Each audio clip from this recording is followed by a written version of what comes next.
পূর্ব মেদিনীপুরের এগরাতে স্কুলে চাল চুরি করতে গিয়ে হাতে নাতে ধরা পড়ল তৃণমূল নেতা। হাতে নাতে ধৃত তৃণমূল নেতাকে ঘিরে বিক্ষোভ এলাকাবাসীর। ঘটনাটি ঘটেছে পূর্ব মেদিনীপুর জেলার এগরা 1 ব্লকের নেগুয়ায়। স্থানীয় সূত্রে জানা গেছে, বুধবার বিকেলে নেগুয়ার সুন্দর নারায়ণ হাই স্কুলের গ্রুপ ডি স্টাফ তথা প্রাক্তন তৃণমূল পঞ্চায়েত সদস্য মানিক বেরা স্কুলের মিড ডে মিলের চাল টোটোতে করে বাড়ি নিয়ে যাওয়ার সময় স্থানীয়দের সন্দেহ হয়। জিজ্ঞাসা করতে গেলে মানিক বেরা সেখান থেকে পালিয়ে স্কুলের মধ্যে ঢুকে আত্মগোপন করে।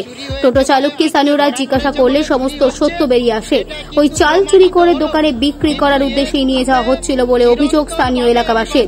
মোট 8টি বস্তায় প্রায় 4 কুইন্টাল চাল স্কুল থেকে সরিয়ে বিক্রি করার ফোন দিয়ে এটেছিল তৃণমূল নেতা।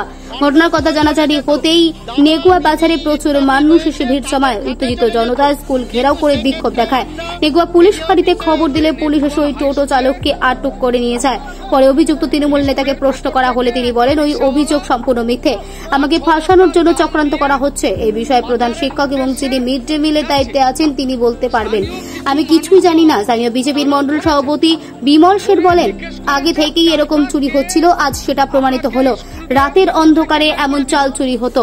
এর আগেও আমরা এসআই অফিস ও বিডিও অফিসে জানিয়েছেন, কিন্তু প্রমাণের অভাবে কিছুই জানাতে পারিনি।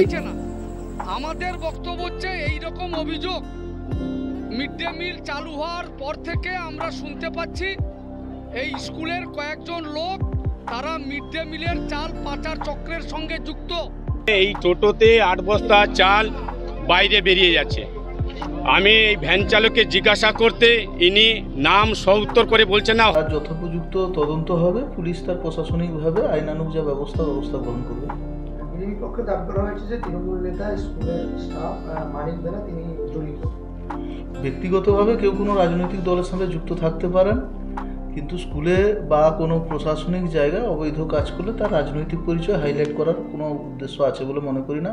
তিনি যদি তৃণমূলের সাথে যুক্ত হন, নিশ্চিতভাবে দল ব্যবস্থা নেবে। দল কি তিনি প্রকৃত তৃণমূলের সাথে যুক্ত কিনা অভিযোগ করলেই যে যুক্ত হয়ে যাবে এরকম কিছু নয়।